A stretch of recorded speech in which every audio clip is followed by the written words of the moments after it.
Una vez analizado el PIB, vamos al siguiente indicador que tenemos previsto analizar, y este es la inflación. ¿Qué es la inflación y qué implicaciones tiene? La inflación es el fenómeno económico que produce un aumento continuado del nivel general de precios en una economía. Y bueno, ¿por qué se produce? Una de las explicaciones es la siguiente. Si el número de bienes en una economía es el mismo y sin embargo aumenta el dinero que hay en circulación, entonces los precios subirán, inflación. De forma contraria, si el número de bienes en una economía aumenta y la cantidad de dinero permanece constante, entonces los precios bajarán, deflación. En cuanto a sus implicaciones, supone una pérdida de poder adquisitivo del dinero. ¿Por qué es un indicador útil para cualquier persona? Por ejemplo, imaginad una empresa que quiere establecer una fábrica en un país con una inflación muy elevada. Al hacer un análisis del mercado para saber si le conviene invertir en la fábrica bajo las condiciones que se tienen, se va a encontrar con un problema. ¿Cómo puede saber qué costes va a tener?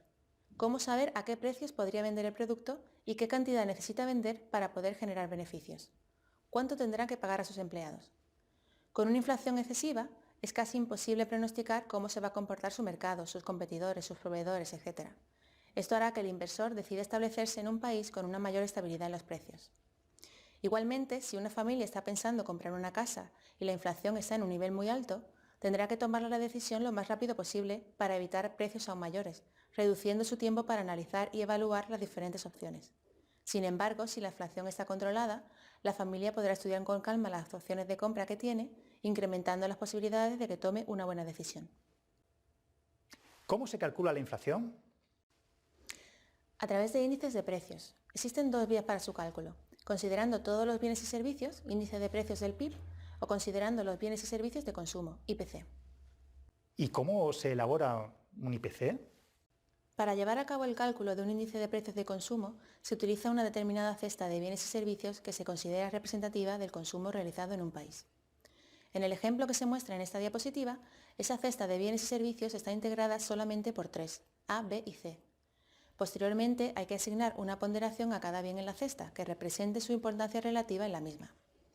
En el ejemplo asignamos las siguientes ponderaciones, 40, 50 y 10% a los bienes A, B y C, respectivamente. A continuación se puede proceder al cálculo de la tasa de inflación de esta cesta, calculando el coste de la cesta con los precios unitarios de los bienes A, B y C en la fecha base. En el ejemplo es diciembre de 2008, y comparándolo con el coste de la cesta en la fecha actual, diciembre de 2013. En el ejemplo podemos observar que el precio de la cesta en diciembre de 2013 es un 55,6% superior al coste de la cesta en diciembre de 2008. Analizando el PIB y la inflación, Beatriz, nos resta, para culminar esta primera parte del módulo, profundizar sobre algunos de los indicadores relacionados con la situación del mercado de trabajo, con la economía familiar, con el sector público y con el sector exterior. ¿Por dónde empezamos? Lo primero de todo es estudiar qué es el mercado de trabajo, que puede definirse como aquel donde se relacionan las personas que buscan trabajo, oferta de trabajo, con los empleadores, demanda de trabajo, de forma equivalente a cualquier otro mercado. Suele estar influido y regulado por el Estado a través del derecho laboral. ¿Y por qué es útil que cualquier persona conozca los indicadores que representan la situación del mercado de trabajo? Conocer que un país cuenta con una tasa de desempleo reducida tiene las mismas utilidades que las mencionadas para una variación positiva del PIB y una inflación contenida. La situación económica del país es positiva y facilita la toma de decisiones de gasto e inversión. Además, en el caso de un desempleo reducido, una persona descontenta con su actual puesto de trabajo puede decidir abandonarlo con la confianza de que podrá encontrar un nuevo empleo sin muchas dificultades. Las principales variables para analizar el mercado de trabajo son las siguientes. Población total, conjunto de personas residentes en un país. Población en edad de trabajar. Normalmente se incluyen a todas las personas con 16 o más años de edad. Población activa. Personas en edad de trabajar que trabajan o desean hacerlo, esto es, que están empleadas o en búsqueda de empleo. Población ocupada. Personas que trabajan por cuenta ajena, están empleados por otra persona o por su propia cuenta. Población desempleada. Personas activas sin empleo. La tasa de paro es la población desempleada partida a la población activa, mientras que la tasa de actividad se calcula dividiendo la población activa entre la población en edad de trabajar, y la tasa de ocupación se calcula dividiendo el número de ocupados entre el número de activos. Bien, como estamos viendo, a lo largo de este módulo, las familias constituyen un sector muy importante en la economía nacional. ¿Cuáles son los principales indicadores para conocer su situación económica?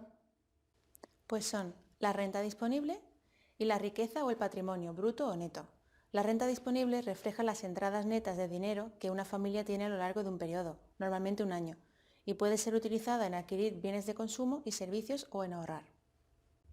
Bueno, y a mí también me gustaría saber por qué es un indicador útil para el ciudadano. En realidad, no es que se trate de un indicador útil, sino que es un indicador fundamental para las familias. Si no conocen su renta disponible, no conocen los recursos con los que cuentan para afrontar los múltiples gastos corrientes que aparecen en la vida cotidiana y podrían incurrir en más gastos de los que pueden asumir. En definitiva, no podrán ser capaces de elaborar y seguir el presupuesto familiar que estudiaremos más adelante. Esta pregunta yo creo que es un poquito más difícil. ¿Cómo se calcula? Se determina por la diferencia entre las siguientes magnitudes. Los ingresos obtenidos como contraprestación por su participación en el mercado de factores, donde aportan una serie de recursos, trabajo, capital, inmuebles, por los que reciben rendimientos, sueldos, intereses, alquileres. También pueden tener derecho a prestaciones sociales, subsidios u otras transferencias de las administraciones públicas. Todos estos conceptos componen la renta bruta de las familias. Por otro lado, las familias deben pagar periódicamente impuestos directos y cotizaciones sociales, que recaen sobre los rendimientos obtenidos. Pasemos a analizar la riqueza o patrimonio. ¿Cómo podemos definirla?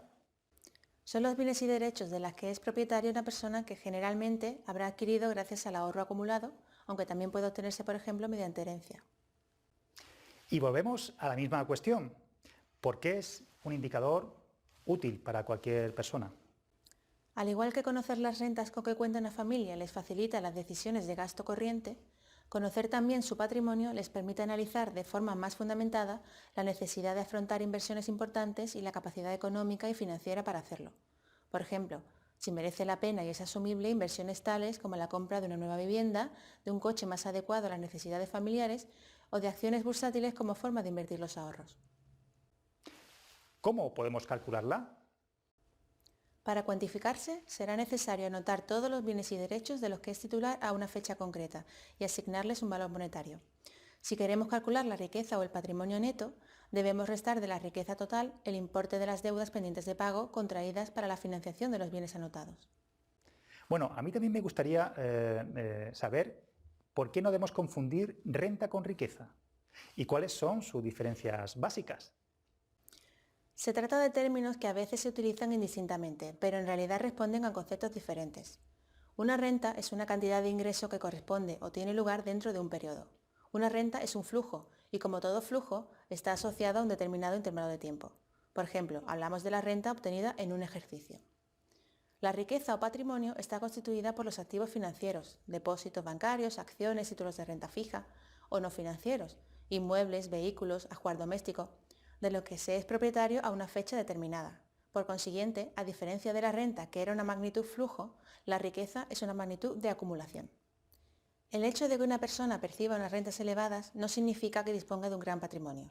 Dependerá del uso que dé a su renta disponible.